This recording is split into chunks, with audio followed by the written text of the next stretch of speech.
Okay, y'all, I'm back with the beginner's guide. See, I told you I wouldn't be too long. All right, so I'm going to go over everything you need to know with some lore as well, because I didn't notice my first time around.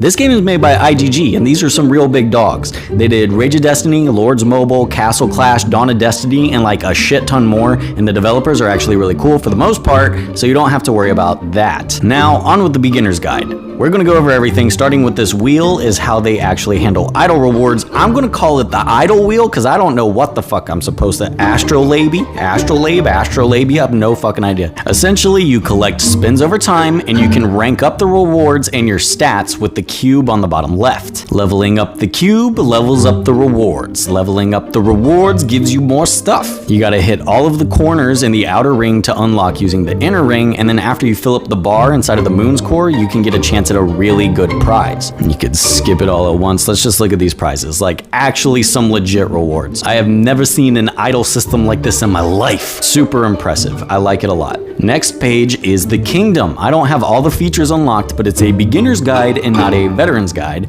So in the first day, this is what you'll unlock if you don't suck. Starting with the guild area, join channel 107 star. If you can't type it, copy and paste it from the description. But inside the guild area, we got the lobby to spy on our buddies, the Blade Wraith, which is like guild daily boss content, and the Coliseum, which is competitive guild PvP content. Already coming out with the game, don't have to wait on some dumbass update, so that's cool. The wishing fountain you can donate to for some rewards to help your guild, the guild market that you go to for making purchases with your guild coins, and the research center everyone in the guild works toward progressing for bonuses on guild PvE or guild PvP content. There's the arena where you'll be able to challenge people for repeating prizes. By the way, developers, get your goddamn teams out of the arena. That shit ain't fair. How are we supposed to compete with y'all? Go to your own server, you bastards. Next, we have the Summoner Sanctum, keeping in mind that UR is more rare than SSR, because people be hitting me up like, bro, I got an SSR. That's like a Nat 4.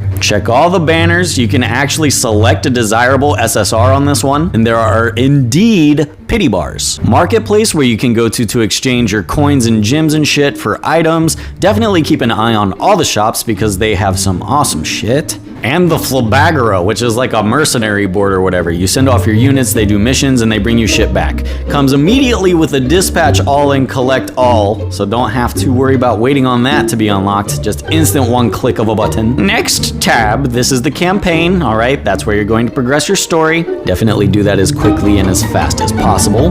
The Pantheon, I don't know if you've ever played as like Metopia. Your team just wanders collecting buffs and running into random encounters until you finish the whole trial. It lets you do it every other day. Trials of Ascension, where you can fight bosses for resources, and the more damage you do, the more gold or experience they'll give you. And Hades Hell, which is like an upside down Tower of Ascension, where you go down the path receiving a prize for every floor. The banner on the right has packs you can buy, but the banner on the top leads to the current event. We got the Heroes tab, where you can keep track of your owned heroes or click portraits to peruse through all the characters. If you click on a character you own, you can level them up, or if you have other units with the same attribute, you can enhance them, sacrificing those units to increase the effectiveness of the main hero, or you can ascend your hero using duplicates to make them even stronger. This is also where you can check your equipment. This is going to be very important. Keep an eye on your strongest runes. Try to make sets of runes that complement your units, and the weapon in the middle of all of the runes have different uses, so check to make sure that they work as well and that your equipment is actually synergizing with your character. And you can increase your character's effectiveness even more with the divinity